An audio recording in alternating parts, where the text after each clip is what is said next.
We live in a world that's made of love, but we can't see it because of the fog of fear. And we have our hand on the knob of a fog machine. And we have control in lowering our fears and anxieties. Even the Buddha said the secret to enlightenment is the eradication of fear. That's why we're here. We're here to experience our separation from that feeling of the purity of love or the other side. And this is a place of experiencing that separation. But not only are we experiencing it, but we have the ability to overcome it.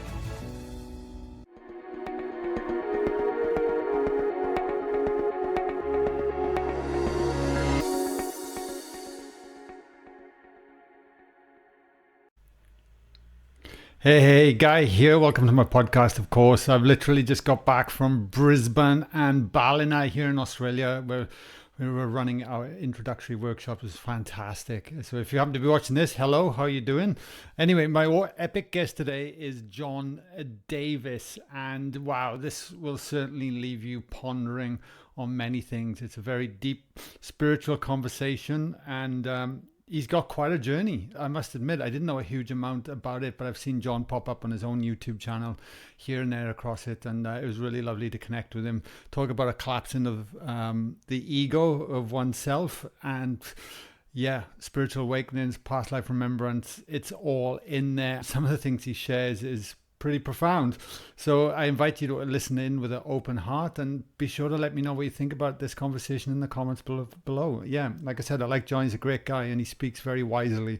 So I have no doubt you're going to get a lot out of this podcast today. Please be sure, if you're watching this on YouTube, just let me know where you are in the world. Continue to connect. It's lovely reading the comments. Though I must say, I am busy at the moment. I'm moving around. There's so much going on. You know, I literally got back from Bali, as you know, as well. And we got our sold out retreat here in Australia in end of June. It's flying. It's amazing. We're going to be in Croatia at the end of the year, remember? And of course, we're going to be in New Zealand. We're coming to Perth. We're coming to Tasmania. We are getting this work out there as much as we can. So if you're seeing this, there'll be links in the show notes below if you want to find out more where we are. Anyway, much love from me. Enjoy this with John. It's wonderful. John, welcome to the podcast. Oh, it is an absolute pleasure to be here, Guy. Thank you for having me. Oh, but welcome. And with a surname like yours, Davis, John Davis. When I first saw you, I was like, he's got to have some Welsh in him somewhere. And I was right. Absolutely. Davis from Davies. We are the absolute Welsh in my family. Yeah, well, there's a lot of John Davises or John Davies in Wales, I can assure you. I grew up with a few mates with the same name. Hey, you know, it's one of the most generic names in the world. It's kind of the bane of my existence. I hear John Davis everywhere I go. It's not me usually. No, I love it, mate. I love it. And look, I'll start the podcast like I always do with everyone. With the podcast, my goal is to really try and create an intimate feel where the listeners, and we're all sitting around a dinner table or something, having a conversation, and you're the spectacle, you know, and tuning in. And I often think about that. But anyway, so if we were all sitting there and, you know, you were with a bunch of strangers and the person next to you said, "What do you do for a living these days?" How would you respond? Oh, that's an interesting question, because usually in my case, I have to judge the room and see whether they'll take what I'm about to say as real, you know, because right now what I am is a YouTuber, and I do a lot of spiritual counseling with folks online through Zoom all over the world. And that all stemmed from a spiritual awakening I had starting in 1992 and has grown forward. If you want to dive into that now, I will, but usually I tell people, if I'm just breaking the ice, I'm telling people I'm a spiritual YouTuber, basically. Yeah, no, amazing. And I'm curious as well, like spiritual counseling, you know, what does that term mean to you for listeners out there, and why do people come and see you? Yeah, I don't consider myself a psychic in any way, shape, or form. What I do is I'm a firm believer that we create our experience through our present moment belief. And what I do in my sessions is I help people break past the blockages of belief that they have, and help them identify what's holding them back from creating the lives that they want, and then giving them direction to move forward and to create that life. I've never heard the term present moment belief, but I like it. As soon as you said it, it resonated, because we just saw our beliefs or our inherited beliefs or whatever. How would you break that down? Yeah. Well, it's actually what I would call one of the universal truths. I mean, Buddha said, what you think you become, you create your world. And the Bhagavad Gita says, thought by thought, you forge your destiny. Therefore, to keep your mind on the positive rather than the negative is considered the austerity of the mind. And the Bible says, as a man thinketh, so is he. My buddy Shakespeare, who's on the shelf over there, there's nothing good nor bad, but thinking makes it so. And even Descartes, the philosopher, said, I think, therefore I am. So when you think about this concept of present moment belief as creative, biblically, the line, whatever you ask in God's name is granted. And Moses said, God's name is I am, which is a present moment belief. Not I will be, not I was, I am, right here in the now. And even amen means so be it. It means right here, right now, it's done.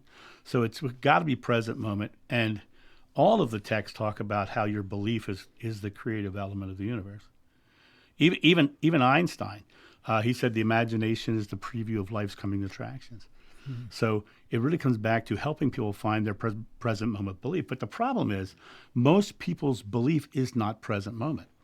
We spend 85 to 90% of every day in our subconscious mind. And what my sessions actually do is help people identify what they're really thinking about the present moment, helping them break free of those beliefs and create new directions. Yeah, beautiful. Because I was going to say, like, with the pace of life and the stresses put upon us, how many people are ever actually in the present moment? Period. Yeah. And actually, there's one key moment that everyone's present, and it's when they're truly laughing at something. Because in that moment, they are completely present. They're not thinking about anything from the past or the future. They're right here in the now. They're also doing something really interesting because it's present moment fearlessness is what a laugh is. And the reason I say that is because when we have a fear-based response, the first thing we do is we suck a bunch of air into our lungs and we hold it. You see a child almost smack their head on the coffee table. Everybody around goes, and they draw a bunch of air in their lungs because that's the primal fight or flight response. Every time we have a fear-based response, we draw air into our lungs. When you're laughing, you are not only being completely present, but you're letting all of the air out of your lungs. You're actually shutting off the primal fight or flight response. And so that is the one key moment that you are always very present, and your present moment thoughts in that moment are clear, they're blank. So it's when you can shift that moment of going, okay, this is me and my authentic self and my baseline. Now I can consciously choose to create something or think something in my present moment, as opposed to being subject to my past experiences, which is where the subconscious mind lies. Yeah. This might sound like a simple question, but I want to chip away for a sec. Because it doesn't sound sexy, does it? Just find the present moment and be. When you think like, if I got all this trauma, I got all these issues, I got all these problems, I just want this pain to go away so I can get on with my life and enjoy my dinner and watch a bit, or whatever it is. Yeah. And it's like, you're telling me I got to find the present moment and be there now. And that's it. But think about this. I want to be better. I want to have more stuff. I want this to be want is a present moment belief. Wanting, needing, hoping, trying, wishing, can't, how, all of those are present moment beliefs. And the outer reflection of the universe is going to show you exactly what you believe. If you believe you're wanting, the underlying present moment belief of want means it's not happening now. Yeah, exactly. How's that for a little trippy on you there? What have you found then with working with helping people, and even on your own journey, when you live more presently, like? Have you like because I think about the body, because I was speaking off air about working in the health and fitness industry and stuff, but even just being present with the body has been transformative, even on my own journey, just purely finding that actually developing that relationship, let alone just being in a moment per se. But there's so much to explore once we get there, which I think misses. Well, we don't travel through time. Time travels through us. And that's easy to prove, because your past is just a collection of present moment memories, and your future is just a place where you set goals for your next present moment. But everything you ever experience in life will happen at your present moment and has happened in your present moment. So that means time has to be coming through you, and behind you, right? Which means you are always here in the present anyway. So what we do in the work that I do is I help people find what they're really believing about the now, what they're really believing about this precise moment. And what's interesting is I was so glad you brought up the word want, right? Because my red flag words are wanting, needing, hoping, trying, wishing, can't, and here's the big one, how. Most people think that how they're being proactive, but how means it's not happening now, right? The universe is a reflection of our belief. I mean, I'm sure that you probably know somebody who's negative in the world, right? Probably know a negative person. I know one or two. Sure, right? Yeah, they always have something to be negative about, right? Totally. That's because their present moment belief is that the world is negative, so they see a negative world. That's how simple this really is. And when we dive into how I got to this information, I had a past life regression, and in that regression, under hypnosis, I literally said it's all so simple we have a hard time comprehending it. Right? So it's a matter of coming back to this simplicity of our thoughts literally being the creative element. If you go to Einstein says everything you're looking at is this atomic energy in motion, and over 90% of an atom is empty space. And of what's left of that in that empty space is an energy event in motion. It's just energy in motion. But if you look at the wall beside you, that wall is made of atoms, and the air between you and that wall is made of atoms. And here's the weird part: your eyes are made of atoms too. So all you really are is your consciousness, and all of this it really is a reflection of your belief. Now, can I find that anywhere? Sure, I can. First lines of the book of John. In the beginning is the Word was with God, the Word was God. Your words, your thoughts, your beliefs go out to God, source, consciousness, yada, yada, whatever you want to call it. I call it God because my mom was Catholic, right? So it goes out to the source reflects those images in the world around us. And Nikola Tesla said, if you want to understand the universe, you have to understand energy, frequency, and vibration, which is what Einstein said too. But then Einstein capped it off with, the imagination is the preview of life's coming attractions. So it comes back to this idea, right? Yeah. It's the gateway, isn't it? I always think of the how, and I'd never try and when I get caught up in that, I always find taking the step, immersing myself in creativity and just actually finding the flow, then the way comes.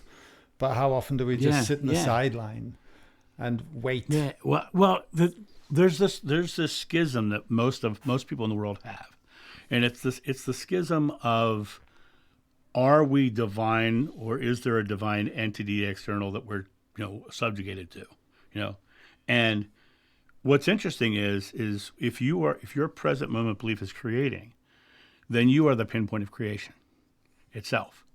And when you shift into that perspective of I am creating, then the how, the energy takes care of the how. And there's so many stories I could tell. There's about 7 years ago, I was going to be short of rent one month, and I was about $400 short of rent, and I literally declared that I was receiving unexpected income. Now this sounds like the law of attraction, sort of the manifesty stuff, right? But I think manifestation, law of attraction, I think that's just the marketing of creation itself. So to me, it's like we create with our every thought. I declared I was receiving unexpected income, and I walked out the front door 2 hours later. There was an envelope on the ground out by the road. No shit. And I picked it up. I turned it over. It was addressed to me. And I tore it open. Now get this. Had a check inside of it for $400 made out to me. And this letter. Hi, John. This is Dr. Baziotis from the Urology Clinic. When we performed your vasectomy, we overcharged you by $400. Here's your refund. Now, first of all, the first miracle in this story is that a doctor gave money back, right? Because that never happens in the world anywhere. The second part of this was that I only paid $600 in the first place, and he sent $400 of it back, right? On the exact day that I declared I was receiving, right? But I've been doing this specific way of creating my life since 1999. After my first regression, I started creating this way, and now I literally think of the world as my personal Amazon.com. I just start putting orders in. It just shows up in my life. People say, then John, why aren't you a millionaire? I said, well, why would I need to be? I've been to 30 countries, 32 states. I've been inside the pyramids of Giza. I've been on top of Machu Picchu. I swam the Blue Lagoons of Iceland, front lines of Iraq and Afghanistan, all over the Caribbean, and I only paid to go to France. Yeah, wow. You know, I do feel, no, I love that story. And I do feel that when we're wanting to lean into this manifestation because it's trying to fill a void, or something within inside us is not feeling whole or complete, then it's like, what are we going to be even learning or taking away from that? But if we come in from a place of play and fun and creation and love and love itself, exactly, and love itself, exactly, because I think we live. This is the way I kind of view how we live in the world. We live in a world that's made of love, but we can't see it because of the fog of fear. And what all the spiritual teachers of old were telling us is that we have our hand on the knob of a fog machine. And we have control in lowering our fears and anxieties. Even the Buddha said the secret to enlightenment is the eradication of fear. Right? So, and the Sufis say that the veil between you and God is your fear. And the Psalms say, though I walk through the valley of the shadow of death, I shall fear no evil. Right, so it always comes back to this idea of a love and fear paradigm, and eradicating or overcoming your fears to come back to this space. For me, I don't. My life is joyful and fun because I choose it to be joyful and fun. But I also, it's so interesting you're talking about manifestation and all that, because I've found over the course of the years that I've started paring everything away. I'm getting, my house is getting more and more Japanese like every day. I mean, it's just getting, things are just disappearing. This room behind me, this is a video set, right? I set this up with lighting and everything else for people to see, but the rest of my house, I have very, very sparse. And I went through all my closets and I dumped all my closets, and anything that I hadn't used in 6 months, I took to the homeless shelter and gave it to them. Any extra food went to the homeless shelters. And to me, it's like I don't need anything because I can have whatever I want, whenever I want. And I found the more that I understood that, the less I needed. Yeah. It was more important for me to give and to love and to share. That's why I do the sessions I do. Last year I did over 1,000 private sessions. Holy moly! And it's like 3 a day. Incredible. Yeah, 3? Yeah. It's 3, sometimes 5, sometimes 5. Wow. Yeah. Are you drained after that? How do you feel? The thing is, after I swear to God, this is true, guy. I talk to people and I laugh with people all day long because I see them breaking through. I see them getting out of their blockages, and I see them finding their own pathway, and I see them finding the way to create their life. And I end up making friends every day. My day is literally filled with making friends, but friends that I can literally say, look, this is what you've been doing, and this is how you can break free of the things that have been holding you back. And here's a great pathway forward. And so I'm getting goosebumps just talking about it. Right. I feel, at the end of the day, I feel very energized.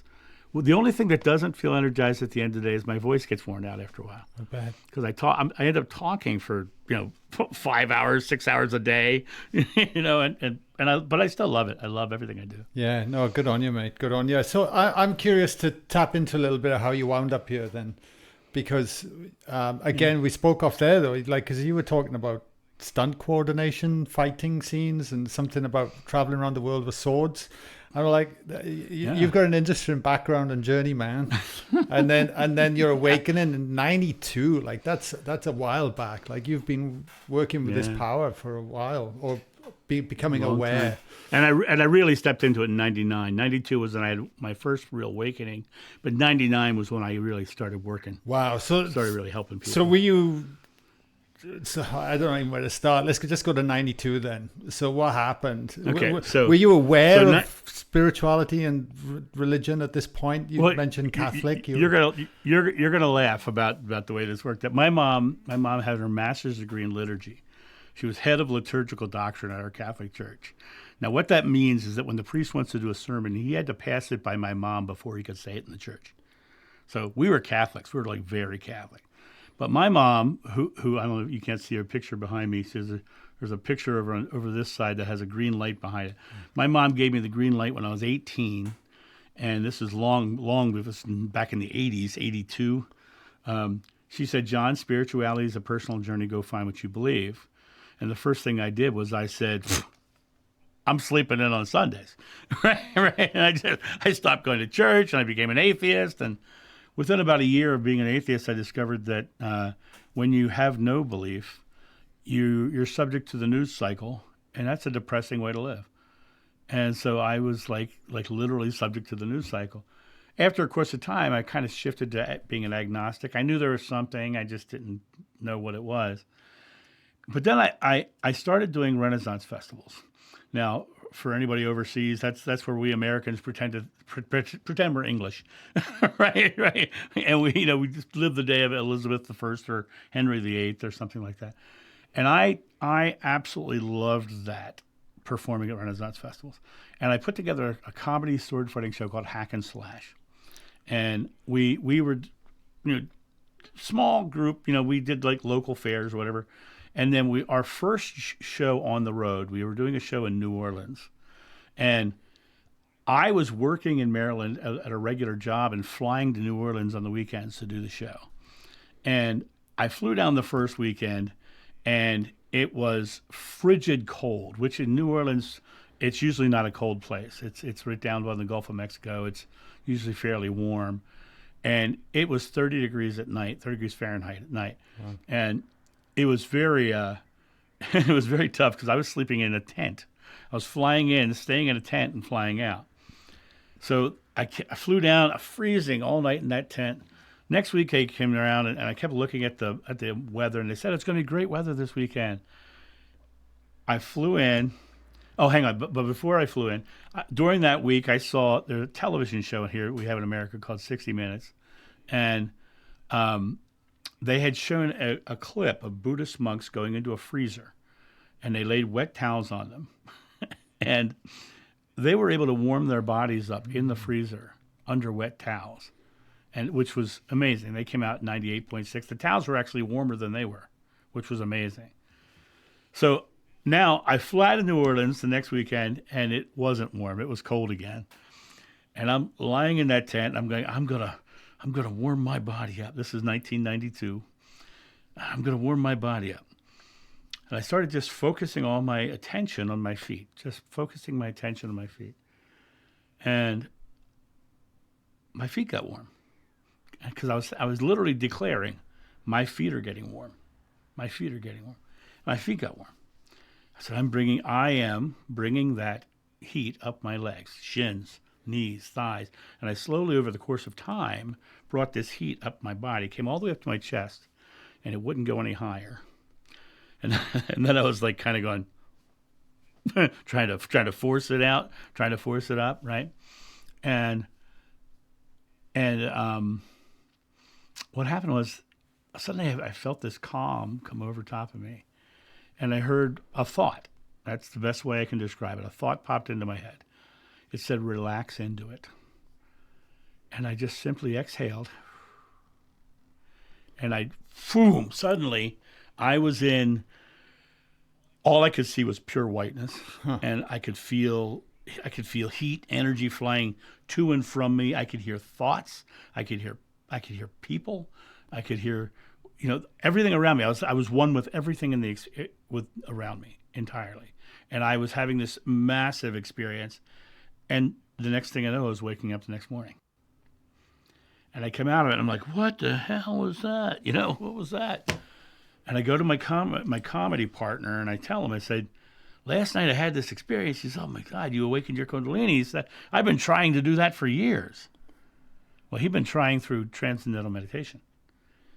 And the next night, I'm like, well, I'm going to do that again. I lay down, I start the process again. Only this time, as I'm going through this process, I hear the tent zipper open up.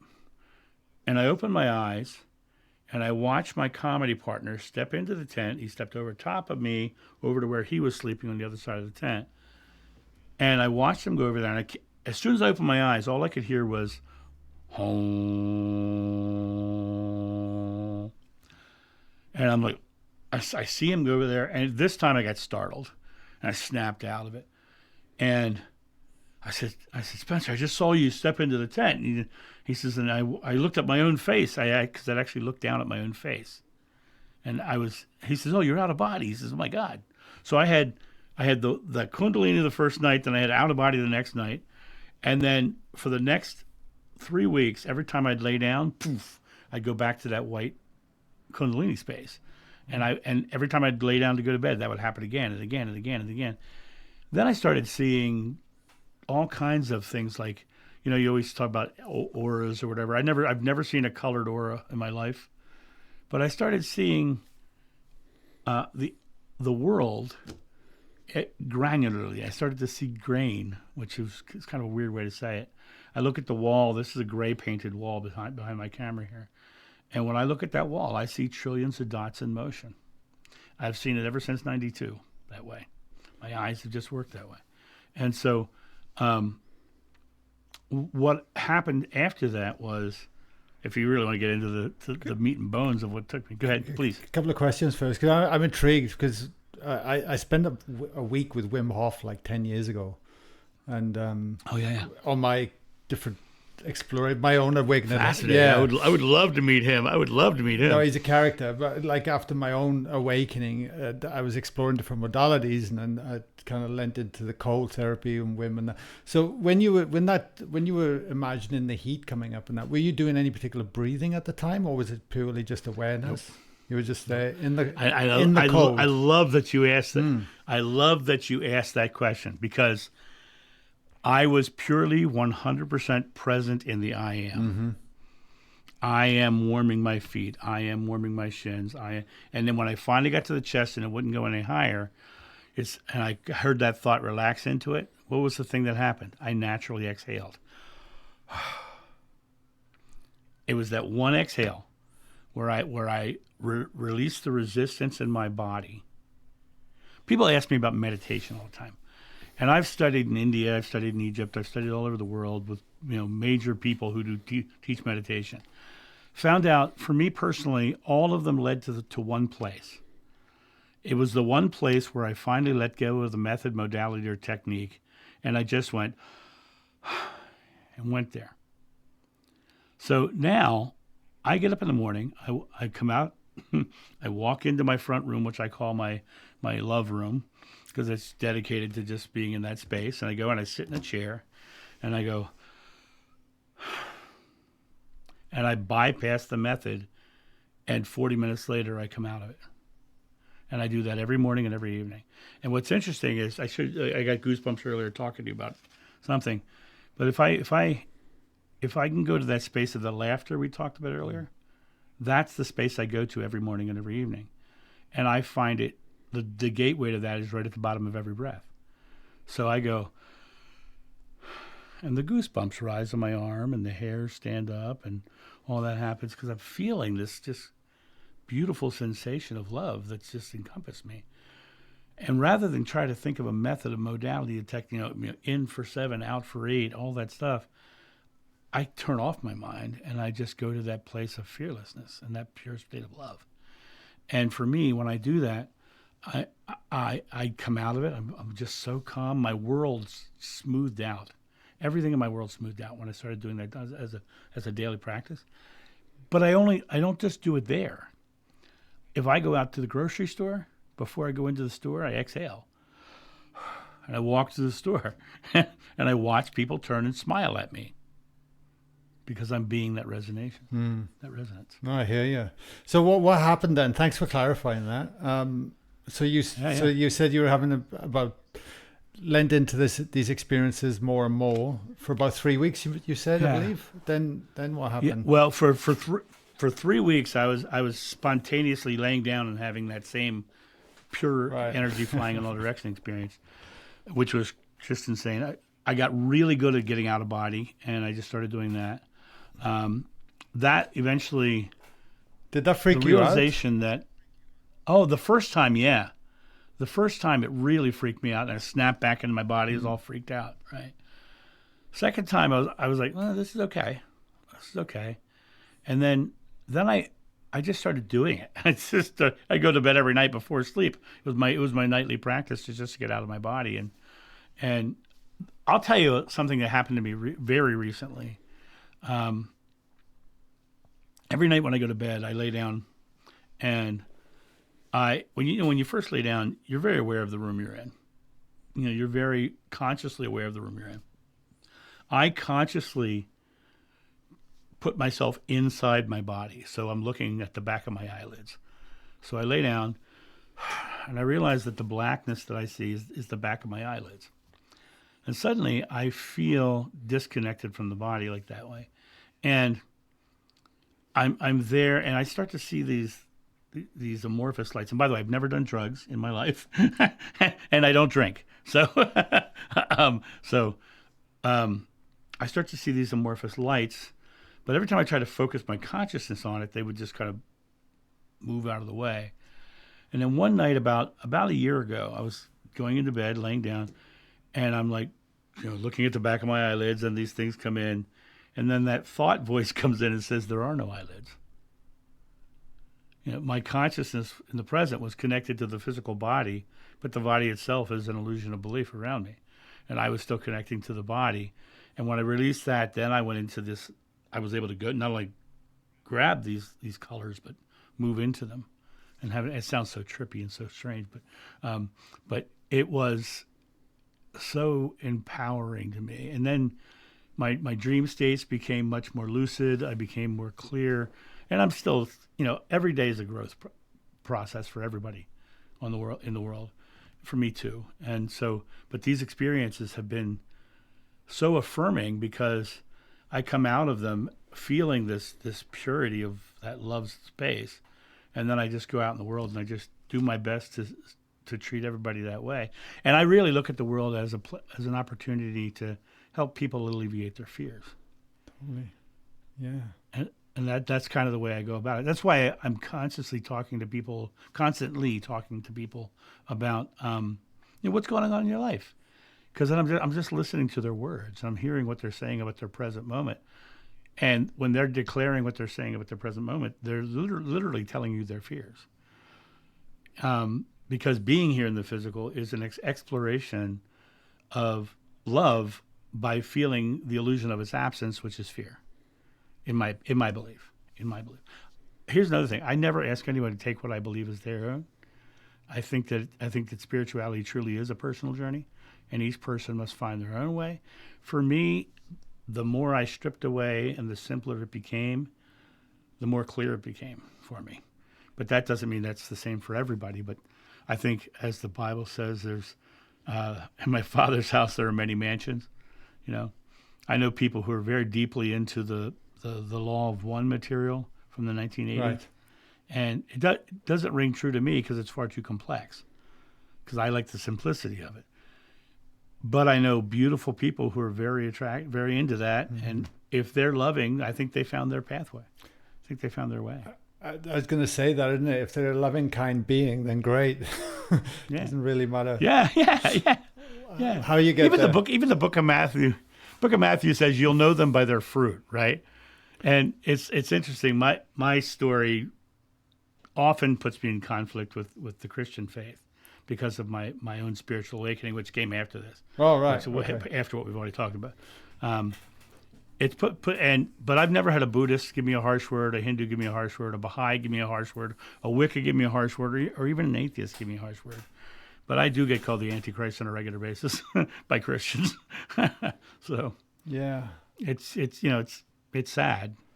It is, and just from my perspective, I grew up with no real religion or guidance or anything, so I was like a kind of a blank slate, and I didn't really lean into anything. And it was only through my own actual experiences I would then That's the best way. no, That's the best way. exactly, and I realized that it was the best way. Somebody told me one because I always used to feel like I never fitted in. I always felt a bit unworthy, and I came out of school early at 15. I didn't have education, and I wasn't kind of fitting into the perceived ladder of life of how everyone else was doing it.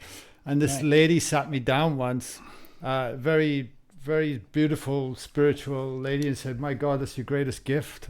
Own it. Like, how beautiful is that you can just be free to be whoever you want without all that conditioning behind you. And the thing that I find interesting, you use the word unworthy. What is unworthy? It's the fear of not being loved. Yeah, there you go. Yeah, and so this paradigm of, bringing the kingdom of heaven to earth is what the Bible would say, which is like bringing love here, right? To me, it always comes down to understanding that worthiness, guilt, all those things, those are just the fear of not being loved. But I kind of have to go into the next part of my spiritual journey to kind of, so I, doing Renaissance festivals, I one day, and this, by the way, this story is going to sound crazy. And understand, I think it sounds crazy too. We love crazy on this podcast. Right. It's good. It's way crazy, way crazy. Raised Catholic, right? So I'm studying spirituality. I'm dabbling in it. I'm really enjoying sleeping in on Sundays, and I end up doing my hack and slash show all over North America, and I'm in Canada at a Renaissance festival up there, and I'm actually staying at a friend's house, and we're having a party. We're all hanging out, joking around, laughing. And this woman on the other side of the room keeps staring at me. And I know her husband's sitting right beside her, so I know it's not a relationship sex thing, or at least I hope not anyway. Right? But she keeps looking at me. Suddenly she gets up, she runs across the room. She says, you walked with Jesus, right? And I was like, lady, you're crazy. What are you talking about, right? But that's what I thought. That's not what came out of my mouth. I actually, out of my mouth drops the word, yes, I did. And then I was like, what the hell did I just say? I don't want to be the guy who thinks he's Napoleon. I don't want to be that guy. So I leave and I kind of blow it off. I'm like, I'm not even going to think about what that was. And I go to the Maryland Renaissance Festival, and I'm talking to a friend of mine who I've known for over 20 years. Just sitting there talking. She said, how's your year been? Whatever. And we're talking. And suddenly she stops the conversation. She says, John, this is going to sound really weird, but I think you were an apostle. And I was like, what are you talking about? She says, I think you're an apostle in a past life. I was like, oh, man, what's this? What is this crap? Where is this coming from? I left. Friend of mine, I did that show, and I went to Florida. And a friend of mine was selling her jewelry at a holistic festival. I think it was the Whole Life Expo is what they used to have years ago.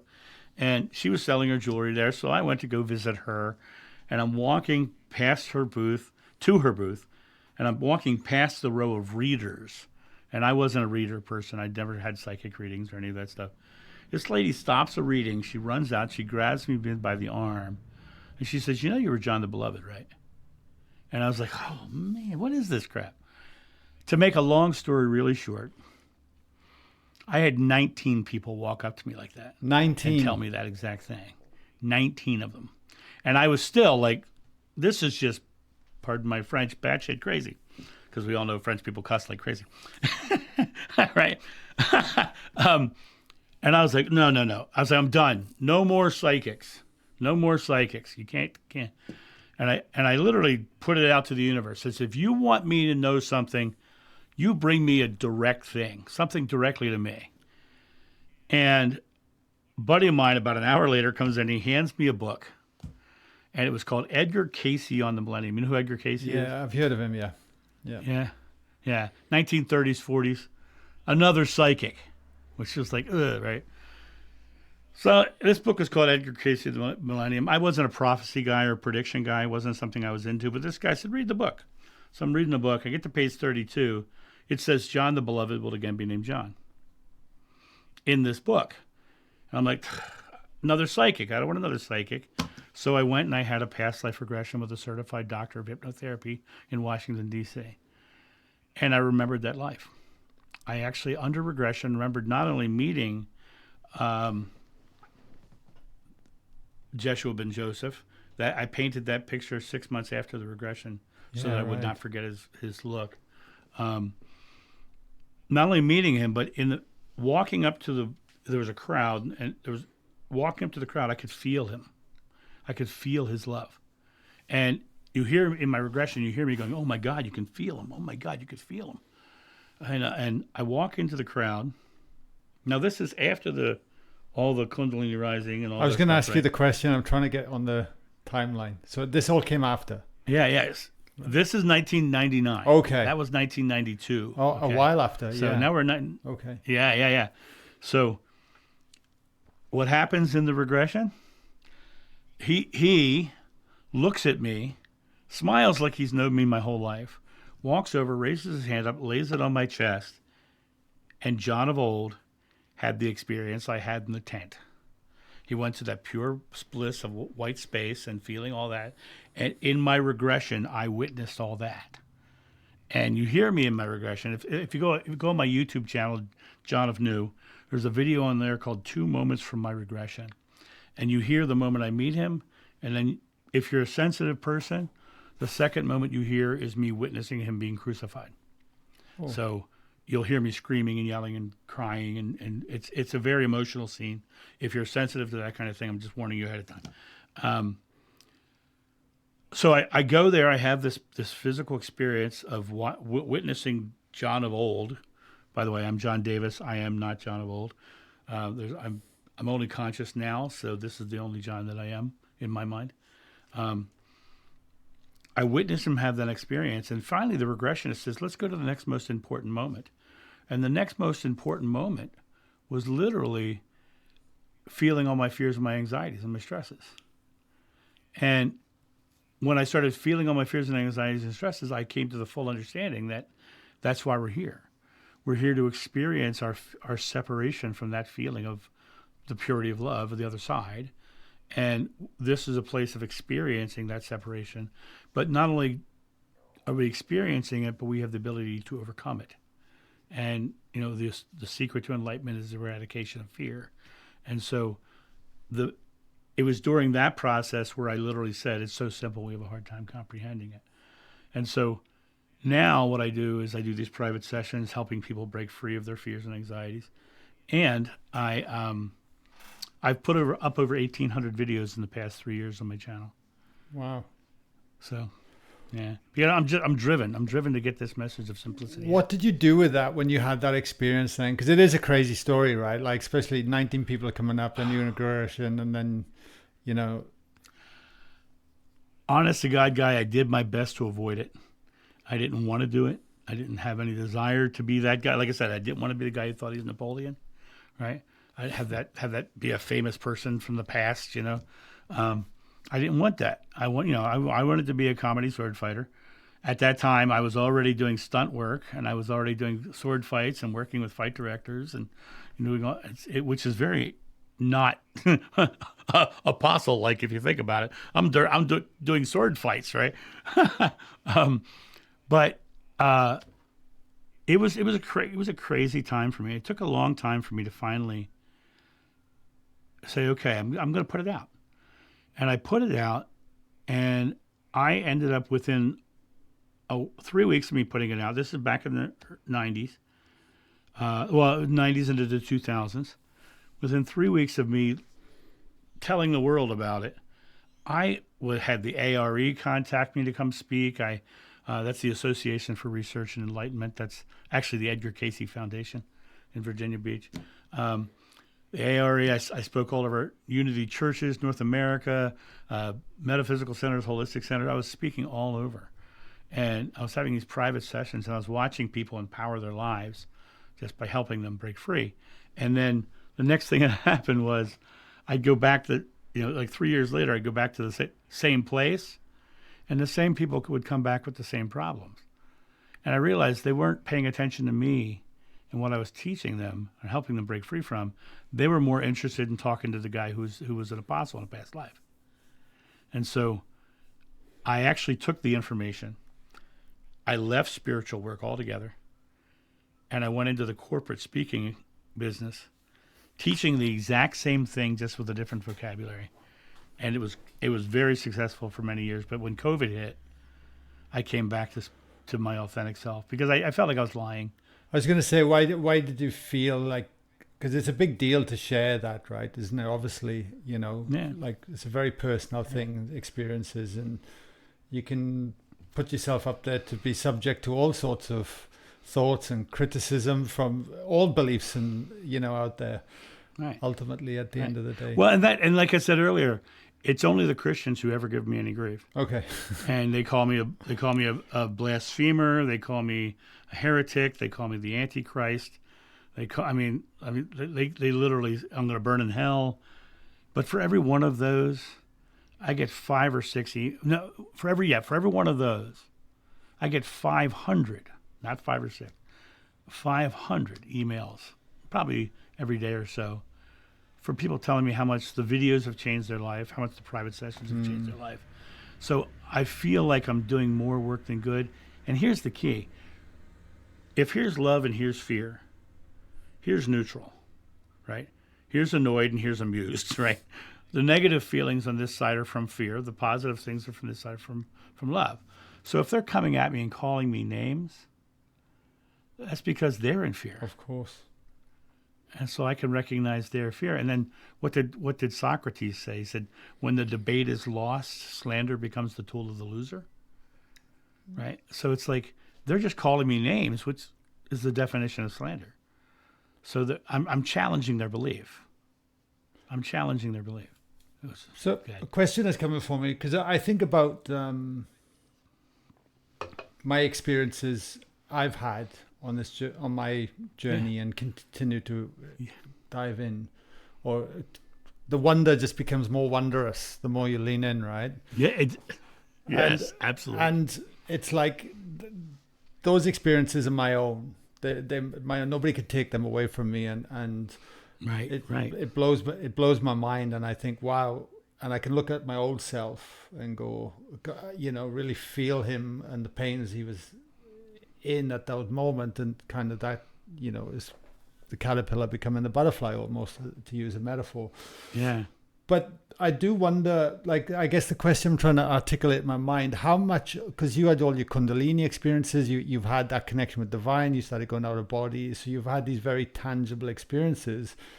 To then, how much do you think that past life has actually come through and influenced your life now compared to the experiences that you're living and having from your own experience of John now? You know what I'm saying? I see. The thing is, I love this question because people often think that I'm on a sacred mission or I'm something of that nature, right? I think, in Hinduism, the consciousness of God is the Sit, and we are the Sit Sat Ki, which is the individual sparks of consciousness within the one God. And I think that each one of us is an individual spark of consciousness, and that the timelines, as I said earlier, time is traveling through us. We're not traveling through time. Yes. So to me, that's just a part of that individual spark of consciousness experience. But let me add to this. You come out very publicly and say that you have the memories of an apostle in a past life. I've met multiple Peters and Pauls and Judases and Jesus. I've met over 30 Mary Magdalene so far, right? I'd be a complete hypocrite to say that they're wrong or that they're lying, because I'm saying the same thing, right? So to me, that's why I was very specific earlier to say I'm John Davis. I'm not John the Beloved, because this is the only moment I'm conscious. So did it affect my life this time around? Sure, absolutely. It was life-changing. But I was having the life-changing experience prior to getting that information. And now that I have this information, my world is getting more expansive. Like you said, you have a spiritual experience, your world gets much more expansive, right? And I always tell people, I said, forget everything that you know, and you'll find the infinite. Come back to that place without the method, modality, technique, the dogmas, the doctrines, which are of the mind of man trying to get there, and declare with your I am that you're there. And then what happens is It's like having a boat in a river. The water's coming to you, right? The water only shows you the shape of the boat you put in it. But a lot of people think they're in a sinking dinghy, bucketing out the water, trying not to go under. And I think I'm on the deck of a three-masted schooner, sipping a margarita, but I don't drink. Right, right. The picture's there. I'm having a joyful life because I choose to believe that I'm in a loving world. And my you want to know what my biggest issue in life is, really, honestly, Guy? I love pizza, right? So once a week I have pizza night. And what happens to me is that we have a favorite pizza shop, and every so often the pizza man, and I get to know the pizza man. And what happens is they come to my door and I go, "How you doing?" I start talking to them, and then I say, and I start doing what I do, breaking them out of their fears, stopping their. My biggest curse in life is that I lose pizza men. They go off and figure out their life, and I get a new one. I got to start over again. Right. So that's of course that's a joke, but I have lost many pizza men doing exactly that, talking to them at the front door and empowering them to find their own divinity within. And divinity within is an interesting thing. Where each one of us are divine, in my mind. Very much so.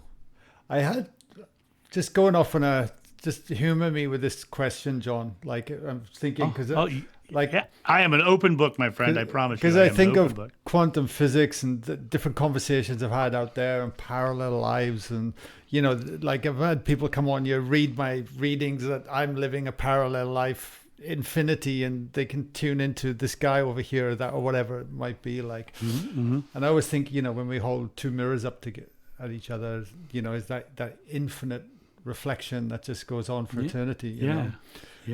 Do you feel? I believe in the oneness of of us all. So I was going to say, like, do you feel, and with your experiences, or for all of us, there could be an infinite amount of apostles, John the Apostle, having that experience and so forth, and different vantage points. I'm not vain enough to say I understand what it is. Yeah. But I think that we all could just be tapping into the oneness of the source, oneness of God, and I could easily be having the same experience. I could be having and why are people walking up and telling me? Because for some reason, maybe my resonance is of that life or whatever that they all recognize. But to me, it does. I like I say, I don't in any way, shape, or form claim to be John the Beloved, because I had those memories, and you can hear, like I said, you can hear my regressions and things. You'll hear me talk about that experience. But I truly believe it doesn't matter who anybody was. It only matters who they are in the right now, in the present moment. Who are you right now? Because it's the only moment you have full thoughts, words, and deeds. And can't do anything in the past. You can't do anything in the future. What is our potential then? Do you feel? You can ask mountains to move and it'll move. Nothing's impossible for you. So I told you, I traveled all over the world, right? I declared that I was traveling all over the world.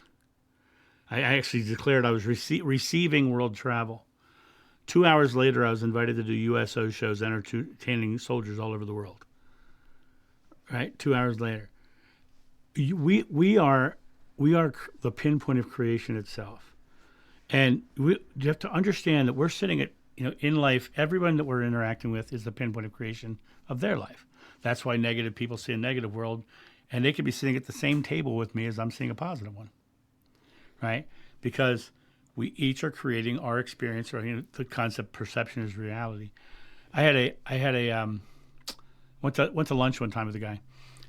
We're walking into the restaurant. As we walk in, he says, "I hate this place. Why do we always come here?" I said, "What are you talking about? I love this place. It's fantastic. It's the perfect greasy diner. It's perfect." Right? So we walk in, we sit down, the waitress comes over, first words out of her mouth, "I'm sorry, I'm having a bad day and it's going to reflect in your service." Now I started laughing immediately because I thought it was hysterical, right? Because I laugh at most things. The guy across the table from me, he was just angry, right? I said, "You don't worry about it." I said, "You know what? I'm so sorry you're having that kind of day. Why don't you sit down? I'll get you some dinner. I'll take care of the rest of the tables. You enjoy your night." She started laughing. I started laughing. We started flirting back and forth, having a great time, right? He was pissed off. He and I both ordered steak dinners and salads, right? My salad came to the table. I swear to God, she handpicked every vegetable. It was the perfect salad, right? Looked beautiful. His came, it was the core of the iceberg lettuce cut into 4 chunks, right? What is this? He sends it back to the kitchen. She grunts and she takes it, brings it back out. It's now cut to 8 chunks. She obviously turned the corner, cut it a couple more times, brought it back out. Our steaks came. I ordered mine medium well. He ordered his rare. They must have called my mother to find out how to cook it because it was perfect. It was exactly the way I like a steak to be cooked. It was perfect. He cuts into his. There was a thin center line of his steak that was still frozen. Right? So we're sitting at this table. He had a bad steak. I had a good one. He had a bad salad. I had a good one. He had a surly waitress. I got a waitress's phone number and dated her for several months. I still am friends with her today. And the only thing that's really important in this entire story is that when I sat down, there were 2 negative people, and when I got up, there was 1.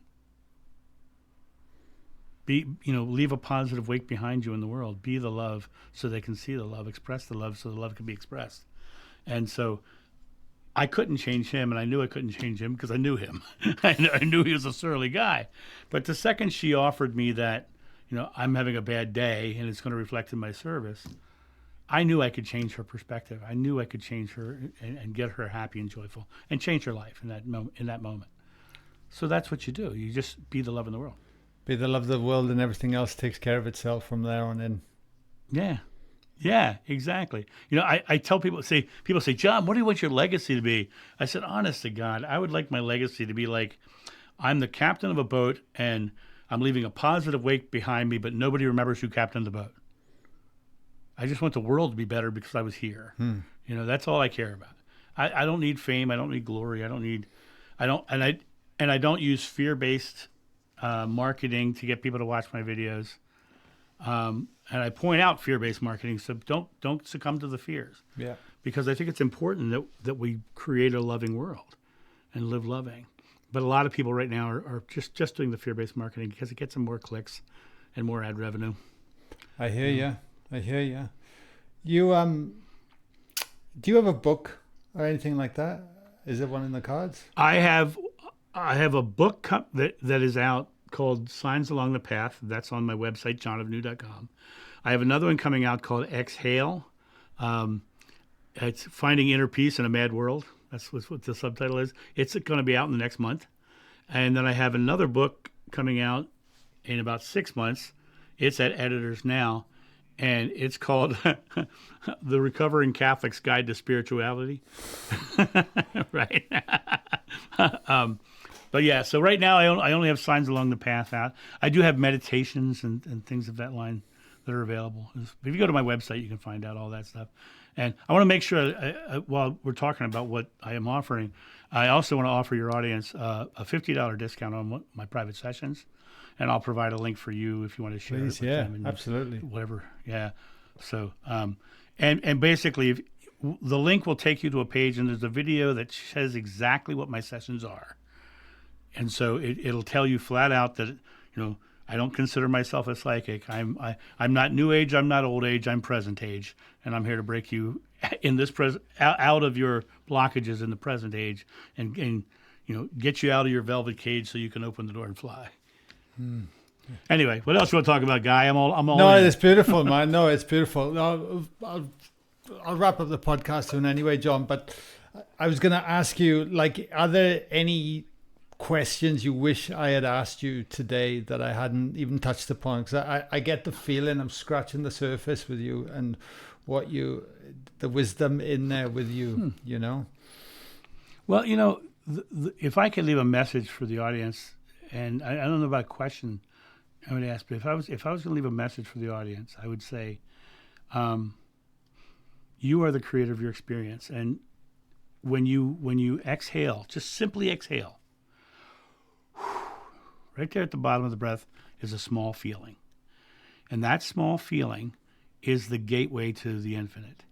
So if you can bring yourself to acknowledge the feeling, the Bible talks about the story of Adam and Eve. They ate from the tree of knowledge. They got kicked out of paradise. They got in their heads and out of their feelings. But right at the bottom of every breath, when you're completely fearless, is the feeling of the infinite. And when you acknowledge that feeling, it expands and grows, and you get to see more. And to me, that's the most important thing, is that we all step into our divinity. We all step into that power of love and create a loving world. And what happens right now, as I said earlier, the people who are trying to do things for power or for glory or for money, they're yelling and screaming and hollering and pushing fear right now, because they're losing. People are, when you look at people, let me put it this way. We live in a world that's predominantly positive, but to change the world, it's like a cargo ship at sea. Cargo ship at sea loaded down, you turn the wheel, and it takes miles for the bow to come around. It takes miles for the bow to come around. And we turned the wheel to a loving world a long time ago. And if you want to see proof, go talk to the children that are in junior high, high school. My son's 21 years old. He's in college right now. His entire class, there's no racism, there's no homophobia, there's no gender bias. They are just completely supportive of each other. They're loving, they're caring. And I talk to parents all the time, and all their kids are the same way. They are the bow coming around. We turned the wheel towards a loving world a long time ago, and it's already happening. Us old folks, we have a hard time seeing it, though, because of our past experiences. This is true. But look, even what we see firsthand with our events, more and more people are showing up all the time. Like, we get hundreds coming, and people are hungry. Yeah. They want something different. And I think the world is truly starting to wake up to wanting something different. Or our generation, the older generation, they're stepping into it, man, and it's beautiful to see. One of the things that I love is I do every video I put out is about creating a loving world. Every video is about creating a loving world, and I call out the people who are doing fear-based stuff, because I don't want the people who are stuck in those fear-based ideologies to be stuck in those fear-based ideologies. But what I find really interesting is I feel like the comments that I've been getting, people are saying, "Oh my God, this is a safe place. I can come here and I can feel good about the world." And to me, I feel like I'm at the front of a wave that's coming of pure love into the world. I'm really kind of happy.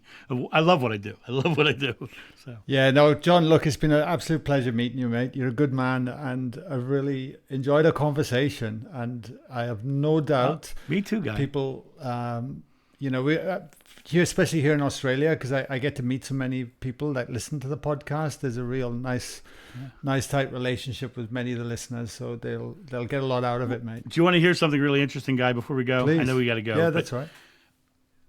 I did over 1,000 sessions last year, and my number one location for sessions was California. My number two location was Australia. There you go.